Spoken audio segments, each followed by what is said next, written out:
प्यारे बच्चों, कैसे हैं आप लोग। मैं आप सभी का द सिटी टॉपर परिवार में फिर से स्वागत करता हूं। आज हम लोग बहुत ही इंटरेस्टिंग, सिर्फ ऐसा नहीं है, देखिए लिखा तो क्लास 9th है, लेकिन ऐसा नहीं है कि सिर्फ 9th के लिए टॉपिक है। आपके जितने भी छोटे या बड़े भाई बहन हैं उन सबके लिए भी ये टॉपिक बहुत ही ज्यादा इंपॉर्टेंट है। बहुत सारे लोगों को छोटी छोटी चीजों में कंफ्यूजन रहता है। आज बहुत ही प्यारे टेबल आप स्क्रीन पे देखिए, इस तरीके के फ्लो चार्ट से मैं आपको हर एक चीज को समझाऊंगा। तो चलिए फिर हम लोग शुरू करते हैं। सबसे पहले आप देख पाएंगे मैंने ऊपर लिखा हुआ है कॉम्प्लेक्स नंबर। ये क्या होता है समझिए इस चीज को। आप लोग कभी मॉल गए हुए हैं? यस, मैं उन्हीं मॉल्स की बात कर रहा हूं। हम उनको दूसरे नाम से भी क्या कहते हैं, कॉम्प्लेक्स। तो वो होता क्या है, जहां पे वेराइटीज ऑफ चीजें होती हैं और वो कलेक्टेड होती हैं। डिफरेंट डिफरेंट शॉप्स होती है मॉल में, और है क्या, एक बड़ी सी बिल्डिंग के अंदर है, तो उनको क्या बोल दिया गया, कॉम्प्लेक्स। वैसे ही जितने भी हमारे नंबर्स होते हैं, चाहे वो आपके नेचुरल हो, होल हो, इंटीजर हो, इमेजिनरी हो, रैशनल हो, कैसे भी नंबर हो, वो सब के सब किसका पार्ट होता है, कॉम्प्लेक्स नंबर का।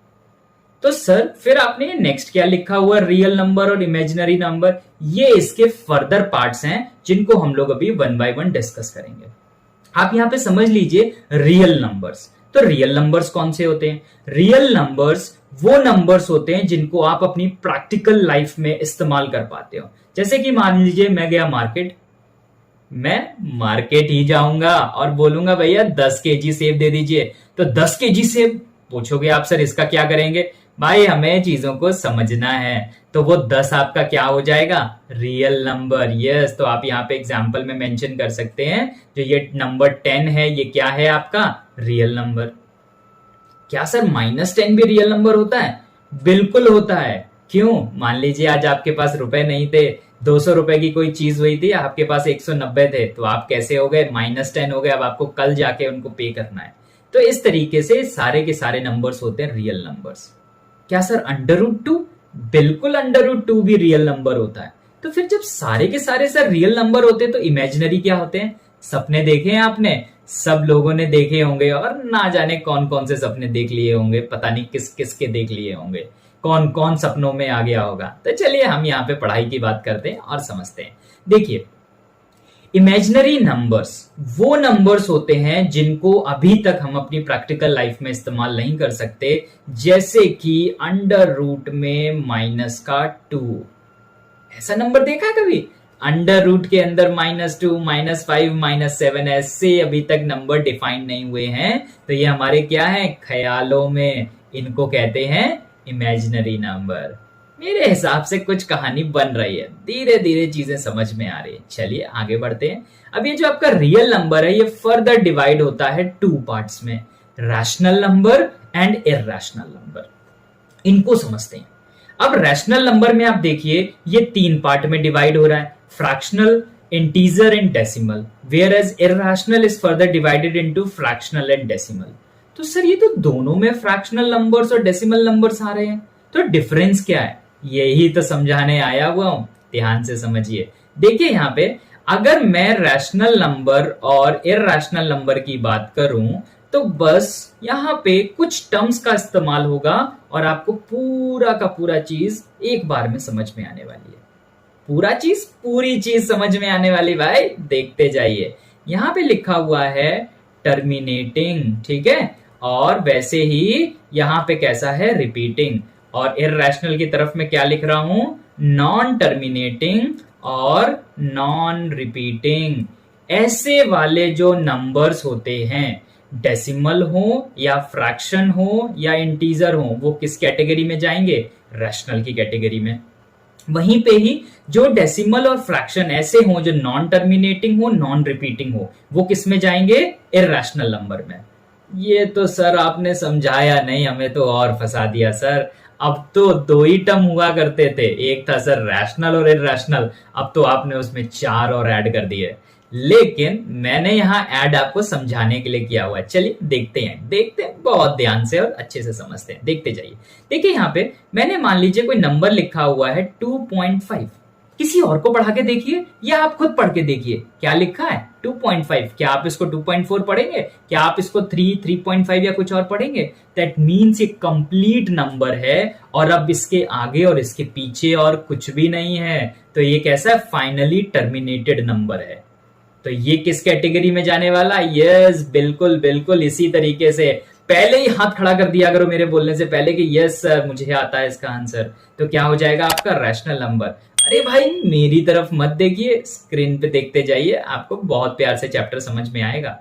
अब देखिए यहाँ पे मान लेते नंबर लिख गया 7, तो ये तो फुली टर्मिनेटेड है, इसमें कुछ ना आगे ना पीछे, तो ये भी किसका पार्ट है? ये भी आपके रैशनल नंबर का पार्ट है। मान लीजिए मैंने लिख दिया यहाँ पे 2.33, ये भी रैशनल नंबर का पार्ट है। तो सर फिर इर्रेशनल नंबर कौन से होते हैं? आप यहाँ पे देखिए, मैं एग्जांपल लिख रहा हूं और आप समझ जाएंगे। √2 इसकी वैल्यू क्या होती है? 1.414 और ऐसे करके चलती चली जाती है। √3 की वैल्यू क्या होती है? 1.73 और ऐसे ही करके ये भी चलती चली जाती है। ये कभी कहीं पे भी टर्मिनेट नहीं होते, तो non terminating numbers are called irrational number. अब आया सर समझ में? आई ना बात? यस, तुरंत कमेंट बॉक्स में लिख दीजिए कि सर समझ में आ रहा है। देखिए यहाँ पे अब उसके बाद में कि सर फिर ये नॉन रिपीटिंग क्या है? यहाँ पे केस एक बन जाता है। जैसे मान लीजिए आपने कोई चीज डिवाइड की और डिवाइड करने के बाद में आपका क्या आया? वहां पे लिखा आया 4.323232 और ये टर्मिनेट नहीं हो रहा। आपने तुरंत उठा के इर्रेशनल नंबर कर दिया। नहीं, इस जगह पे आपको थोड़ा सा ध्यान देना है, ठीक है? क्या चीजें हैं? इस जगह पे आप इसको लिख दोगे 4.32 पे बार। इसका मतलब है कि ये जो नंबर्स हैं वो रिपीटेड हो रहे हैं, और रिपीटेड वाला किस कैटेगरी में आने वाला है? रैशनल नंबर में। तो 4.32 क्या बनेगा? रैशनल, और इर्रेशनल नहीं होगा। बात समझ में आई? अगर कोई नंबर आपका नॉन टर्मिनेटिंग है लेकिन अगर उसमें रिपीटेड डिजिट्स आपको मिल रहे हैं, ऐसा हो सकता है 1.33333, तो आपका क्या हो जाएगा? 1.3 पे बार। अब बात आई समझ में? ऐसे ही प्यार से मुस्कुराते रहिए, पढ़ते रहिए और अपनी पढ़ाई आगे बढ़ाते रहिए। चलिए इसके आगे बढ़ते। अब इसमें क्या चीजें हैं? नेक्स्ट लिखा हुआ है आपका इंटीजर। अब ये जो इंटीजर है वो क्या होता है? तो ऑलरेडी आप लोगों को पता होगा, माइनस इनफाइनाइट से लेके प्लस इनफाइनाइट के बीच में जितने भी नंबर्स आते हैं वो सब होते हैं आपके इंटीजर। कैसे कैसे सर? कुछ एग्जांपल दे दीजिए। तो मैं यहाँ पे एग्जांपल के फॉर्म में लिखता हूं आपके लिए, जैसे कि -1, फिर 0, फिर 1, फिर 2, फिर 3, फिर 4, ऐसे करके सारे नंबर्स। ये सब कैसे हैं? इंटीजर्स। मैंने देखिए उसके नीचे बताया कि होल नंबर आपके यहां से स्टार्ट होते हैं 0, 1, 2, 3, 4, और नेचुरल नंबर उसके भी नीचे लिखा हुआ है 1, 2, 3, 4। क्या बोलते हैं हिंदी में इसको? प्राकृतिक संख्या। ठीक है, जो बच्चे हिंदी मीडियम वाले भी हैं वो भी कमेंट बॉक्स में अगर पूछेंगे तो मैं उनको बिल्कुल रिस्पॉन्स दे पाऊंगा। चलिए फिर इसके आगे बढ़ते हैं। इसके बाद में आप यहाँ पे देख पाएंगे, मैंने आपके लिए, आप लोग प्रॉपर स्क्रीनशॉट्स लेते रहिए, तो मैंने अलग ही कर दिया। अब ये पूरा का पूरा रियल नंबर का है, सिर्फ और सिर्फ रियल नंबर के आपको जितने भी फ्लो चार्ट के अकॉर्डिंग बना हुआ है वो यहाँ पे आपको मिल जाएगा। और इमेजिनरी नंबर आप चाहें तो तुरंत यहाँ पे एग्जांपल लिख सकते हैं, -2, -3 अंडर रूट में, -7, इस तरीके से। चलिए आगे बढ़ते हैं। अब कुछ क्वेश्चंस को करते हैं, क्योंकि समझ तो सर हमने सब लिया, लेकिन अगर क्वेश्चन नहीं किया तो फिर क्या किया सर। और रही बात डेफिनेशंस की, कोई मुझसे कह सकता है कि सर रैशनल नंबर की तो डेफिनेशन होती है, numbers are those which are in p upon q's form where q is not equals to 0। अरे बेटा डेफिनेशन बुक में है, मैं आपको वही चीज तो समझा रहा हूं कि जो बुक में लिखा है उसको ध्यान से पढ़ना होता है, और ध्यान मैं आपका बनवाऊंगा। देखते जाइए। चलिए फिर हम लोग अब क्वेश्चंस को डिस्कस करते हैं, क्योंकि क्वेश्चन ही बताते हैं कि हमने क्या पढ़ा और हमें क्या आता है। देखिए यहाँ पे ये लिखा हुआ है 1/3 एंड 1/4 के बीच में 2 रैशनल नंबर्स। तो देखिए यहाँ पे है, मैंने इधर लिखा 1/4, इधर लिखा 1/3। अभी आपका बिगनिंग स्टेज है इसीलिए, और मैंने ये छोटा नंबर आगे लिखा है, बड़ा नंबर पीछे लिखा है। क्यों? क्योंकि जैसे अगर मैं नॉर्मली लिखता तो क्या लिखता है, 2 छोटा नंबर है और 5 और इसके बीच में क्या आ जाता है, 3 फिर 4, इस तरीके से। मुझे इन दोनों के बीच में उन्होंने क्या बोल के रखा हुआ कि 2 रैशनल नंबर्स फाइंड कर रहे हैं। पूरा फोकस स्क्रीन पे रखिए। यस, पूरा फोकस स्क्रीन पे। देखो ध्यान से देखिए, यहां पे लिखा हुआ है 1/4। तो करना क्या है आपको, सिंपल एक इसका जो 3 है वो ऊपर नीचे मल्टीप्लाई करना है, वहीं पे जो इसका 4 है वो आपको ऊपर नीचे मल्टीप्लाई करना है। सबसे पहला काम डिनोमिनेटर सेम करना है। तो ये क्या तरीका था, एलसीएम लेने का तरीका था। तो देखिए 3/4 3 इज 12, ये क्या हो जाएगा 4/4 3 इज 12। तो सर इसके बीच में तो कोई नंबर आया ही नहीं। वैसे तो बहुत आ गए हैं 3.1234, लेकिन हम क्या करेंगे, रेशियो बिना बिगाड़े कुछ और मल्टीप्लाई कर देते हैं। ऊपर नीचे 10 का मल्टीप्लाई कर दीजिए, सिमिलरली इधर भी कर दीजिए। अब आपके नए नंबर क्या बन गए, 30/120 और ये बन गया 40/120। अब तो आसान हो गया नंबर बताना, कर लो भाई। 31/120, 32/120। उन्होंने हमसे 2 पूछे थे, हमने कहा जितने मर्जी पूछ लो। तो इस तरीके से आप क्या कर सकते हो, अपने रैशनल नंबर्स के बीच में और रैशनल नंबर्स को फाइंड आउट कर सकते हो। आगे बढ़ते हैं। अब लिखा हुआ है express these fractions as a simplest form. अरे भाई ये क्या है, express these decimals into a fractional form, ये कैसे आ रहा है, ये क्या हो रहा है, करके देखते हैं इनको। यहां पे देखिए नंबर 1 लिखा हुआ है 0.8, इसको आपको कन्वर्ट करना है। तो इसको बड़े ही ध्यान से समझना, बहुत सारे लोगों को समझ नहीं आता और मेरे पास में इस तरीके से ही क्वेश्चन को प्रैक्टिस करवाना आता है, ताकि बच्चा 1 सेकेंड 1 मिनट जैसे जैसे आपकी प्रैक्टिस पे डिपेंड करता है आपका आंसर आता रहे। देखिए यहां पे मैंने इसको सबसे पहले मान लिया x इक्वल्स टू 0.8, मान सकते हैं, ठीक है। अब आपको यहाँ पे कुछ चीजों का ध्यान देना है, जो कि है 3 स्टेप्स। ये बहुत ज्यादा ध्यान रखने हैं इन क्वेश्चंस को सॉल्व करने के लिए। सबसे पहले आपका ये जो डेसिमल वाला पॉइंट है, इसको आपको अपने बार तक पहुंचाना है। ये क्वेश्चन यहाँ पे इनकम्प्लीट है, यहाँ पे इस तरीके से ये बार लगा हुआ, ठीक है। अब देखिए ये 2 पे भी लग सकता है, मान लीजिए हम चलिए 2 पे लगा देते हैं, कोई ऐसी बात नहीं है, ये ऐसा क्वेश्चन है। तो हमने क्या करना है, ये वाला जो नंबर है इसको सबसे पहले पॉइंट के पास में पहुंचाना है, यानी कि बार वाला। तो यहां पे क्या हो जाएगा, ऑलरेडी है, तो हमें स्टेप नंबर 1 करने की जरूरत नहीं।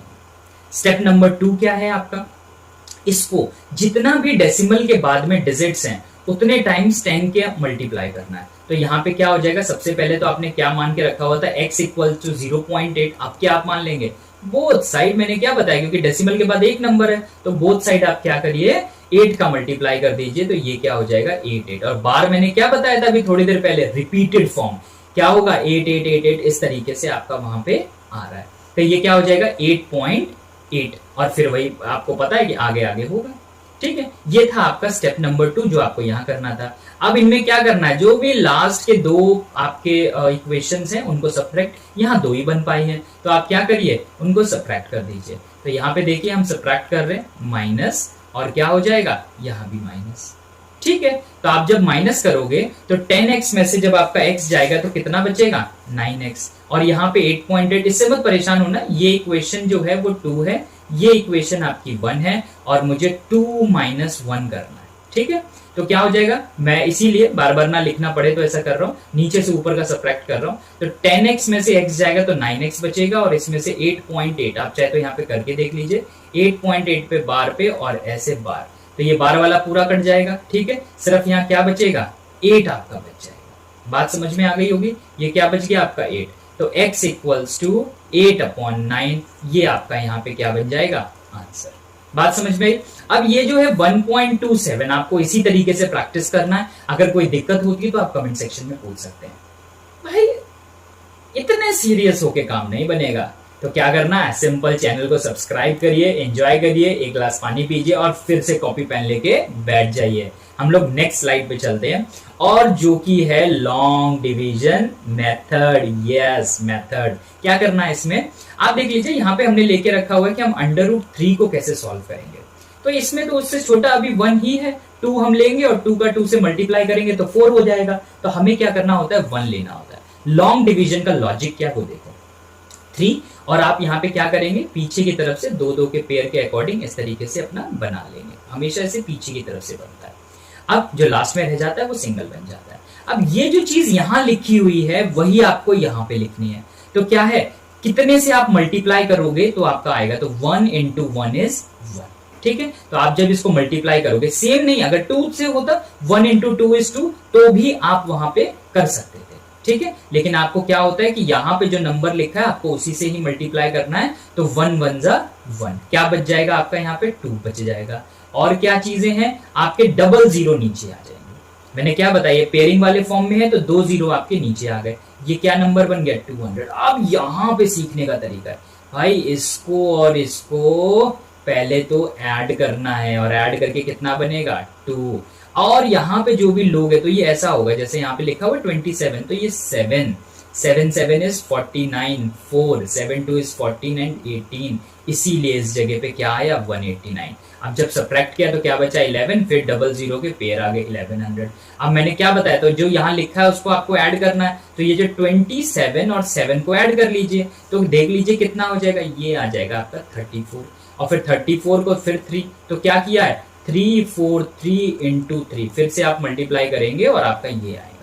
और ऊपर जो भी आप लिखते जा रहे हैं वो पॉइंट, क्योंकि ये पॉइंट था ना तो ये पॉइंट ऊपर आ जाएगा। इस अकॉर्डिंग आप अपना लॉन्ग डिवीजन मेथड, बहुत ही सिंपल है, ऐसा कुछ परेशान होने की कोई जरूरत नहीं कि कुछ मुश्किल है, आप ऐसे ही प्रैक्टिस करिए आपको सब हो जाएगा। इसमें वैल्यू आएगी 1.732, ऐसे ही उसकी √2 करेंगे तो 1.414, इस तरीके से आपकी वैल्यूज आनी है। चलिए आगे बढ़ते हैं, ये है बहुत इंपॉर्टेंट पार्ट, और मैं सच बताऊं पूरा का पूरा वीडियो यहीं पे ही जमा हुआ है, यहीं गड़ा हुआ है। इसको हमको बनाना सीखना है, √2 को नंबर लाइन पे। किसी ने कहा 2 बनाना है, तो क्या हुआ, ये आपने यहाँ पे अपनी स्केल बनाई, यहां से 0 से स्टार्ट किया, 1 हो गया 2 हो गया, ये लीजिए नंबर लाइन पे हमारा 2 बन गया, कितना सिंपल है।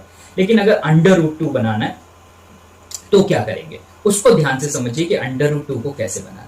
यहां पे आप क्या करेंगे, अपना 0 से लेकर के 1 तक को पहले मेजर करेंगे, और उसके बाद में उसी पे ही परपेंडिकुलर फॉर्म में 1 सेंटीमीटर का फिर से एक लाइन ड्रॉ करेंगे, और फिर ये जो है आपका, इन दोनों लाइंस को आप ज्वाइन करोगे, फिर आप अपने हेल्प लेकर के ज्योमेट्री की, और यहाँ पे इसको मार्क कर लोगे। इसको मार्क करने के बाद में वही पेंसिल, आपका प्रोटेक्टर, कंपास, उनकी हेल्प से आप यहाँ पे मार्क कर लोगे। अब मैं आपको ये चीज प्रैक्टिकली करके दिखाता हूं कि ये चीज होगी कैसे। इसको ध्यान से आप लोग देखिए, पूरी स्क्रीन पे ध्यान से देखते रहिएगा, और उसके बाद में हम ये समझेंगे कि ये काम कैसे कर रहा है। सबसे पहले मैंने आपको क्या बताया, आपको लेनी है स्केल।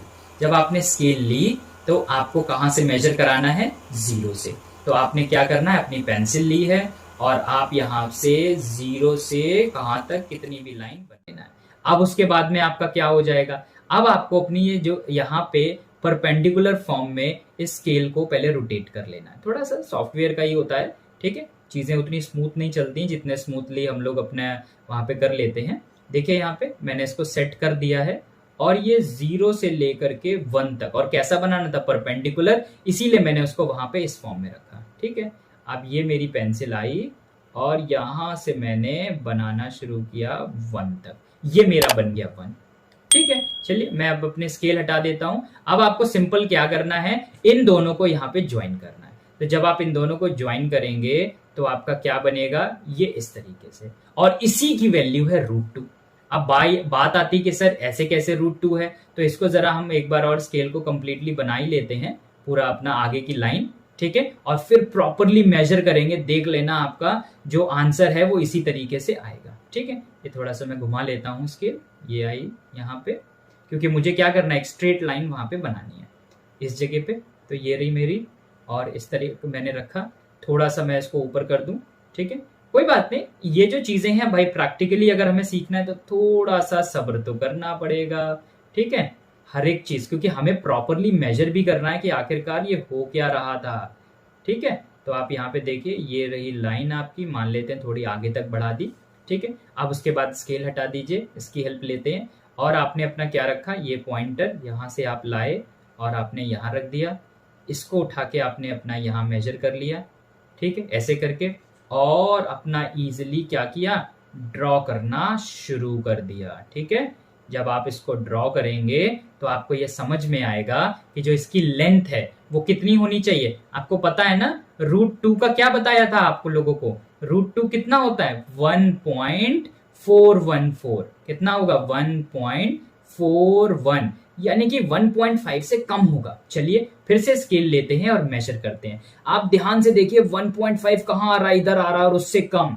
तो इस तरीके से हमने प्रैक्टिकली पूरा बनाया। अब बात आपकी होगी कि सर हमने √2 तो सर पूरा कर लिया, √3 के लिए क्या करेंगे? तो आपको कुछ नहीं करना है। अब यहां पे एक परपेंडिकुलर लाइन आपको बनानी है।